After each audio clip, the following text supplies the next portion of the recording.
L'expérience Brad Vickers. Nom, Brad Vickers. Nom de code, poule mouillée par certains membres des Stars. Âge et date de naissance, ça aurait été l'année de ses 60 ans car il est né en 1963. Taille, entre 1m73 et 1m74, couleur des yeux marron, couleur des cheveux brun, groupe sanguin O. Affiliation, Stars, de 1996 à 1998, en tant que pilote d'hélicoptère, expert en informatique, sécurité arrière de l'équipe Alpha. Policier de Raccoon City à l'été 98 jusqu'à septembre 1998. Ses missions connues sont l'incident du manoir qui s'est déroulé de mai à juillet 1998 et Raccoon City qui s'est déroulé de fin août à début octobre 1998. Spécialisation, il était pilote d'hélicoptère, maniement de produits chimiques et expert en informatique. Son statut est mort entre le 28 et 29 septembre 1998 à 35 ans. Info complémentaire. Il était né dans la ville de Delucia. Il ne semblait pas avoir eu d'entraînement au combat, cependant il était nommé comme expert informatique, notamment pour ses connaissances avec de l'équipement de communication. Il savait manier des substances chimiques. Il avait un caractère plutôt peureux, gagnant le surnom de poule mouillée. Il aimait parfois assister à des matchs sportifs. Il rejoignit les Stars à leur création en 1996.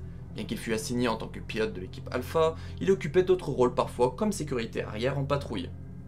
Il participa à diverses missions avec les Stars, dans l'équipe Alpha. En juillet 1998, ils furent mis sur l'enquête des meurtres étranges s'effectuant à Raccoon City. Quand l'équipe Bravo ne répondit plus à la radio, les Alpha furent envoyés dans la forêt de Raccoon. Il resta dans l'hélicoptère, mais quand il entendit des tirs, il prit la fuite en abandonnant son équipe.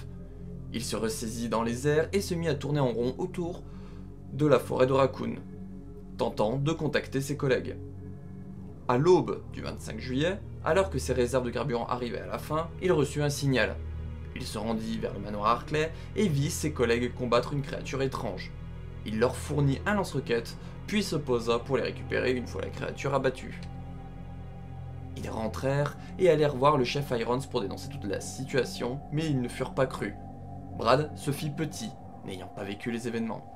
Il les aida un temps à enquêter sur Umbrella. Lorsque les Stars furent dissous, Brad fut choisi pour recruter les nouveaux policiers en ville. En septembre 1998, les attaques cannibales et la présence de créatures étranges se multiplièrent en ville. Il aida les policiers jusqu'à ce que Brad croisa une créature chassant les Stars le 28 septembre, le Némésis type T. Brad se fit tuer et son corps, contaminé, erra vers le RPD.